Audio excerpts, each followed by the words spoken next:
Pour son premier match sur la plaine des sports, le SPS recevait Bergerac lors du 5e tour de la Coupe de France.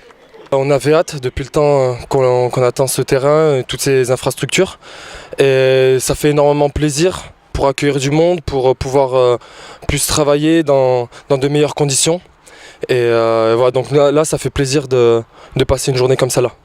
Après le coup d'envoi donné par une jeune joueuse blessée du SPS pour l'occasion, le match commence et au bout de seulement 3 minutes, Bergerac prend l'avantage en inscrivant son premier but. S'ensuit une première mi-temps compliquée pour les locaux qui cherchent à rattraper le score. On a vu l'écart entre les deux équipes, il y a vraiment un écart entre les deux divisions. Après, la physionomie du match laisse un petit peu de regret de prendre ce but d'entrée de jeu. On savait que ça allait être compliqué déjà de leur marquer un but, alors en prenant un but au bout de 2 minutes, voilà, ça laisse un petit goût amer. D'ailleurs, on a eu les meilleures situations en première mi-temps. On a trois occasions qu'on n'arrive pas à concrétiser. Manque de vitesse un petit peu voilà, dans la surface, de spontanéité. Avec toujours un 1-0 à la mi-temps, les Blancs reviennent sur le terrain toujours déterminés à égaliser, mais sans succès. On savait que plus ça allait avancer, plus ça allait être compliqué. On a beaucoup couru après le ballon, même si on a fait des bonnes choses, même si on a été bien en place. Voilà, avec en plus le paramètre chaleur qui rentre en compte, voilà, courir après le ballon, ça fatigue.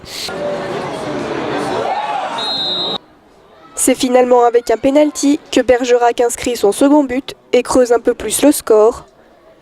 Peu de temps après, les Bleus marquent un 3e but, coup dur pour les Saint-Paulois. On aurait peut-être mérité de marquer un petit but. C'est vrai que 3-1, ça aurait été un petit peu mieux d'avoir marqué devant un public nombreux. Donc c'est pour ça que je pense que les joueurs étaient un petit peu déçus de ne pas avoir réussi à marquer ce petit but. Ça nous a permis d'apprendre et de voir le niveau qu'il y a entre une N2 et une R2. Et voilà, après on savait que ça allait être difficile, notamment pour moi qui suis rentré à la mi-temps. Mais voilà, ça fait plaisir. Franchement, on joue face à une équipe qui a su garder le ballon, qui a fait tourner, qui nous a pas non plus énormément mis en difficulté défensivement. On a été assez costaud.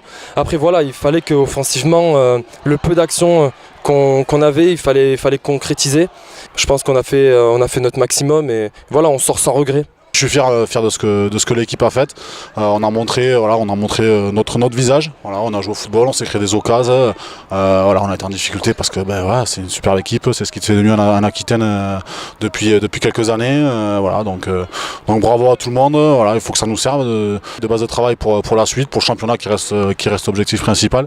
Voilà, se servir des matchs comme ça, voilà, pour avancer et continuer notre bonhomme de chemin en championnat.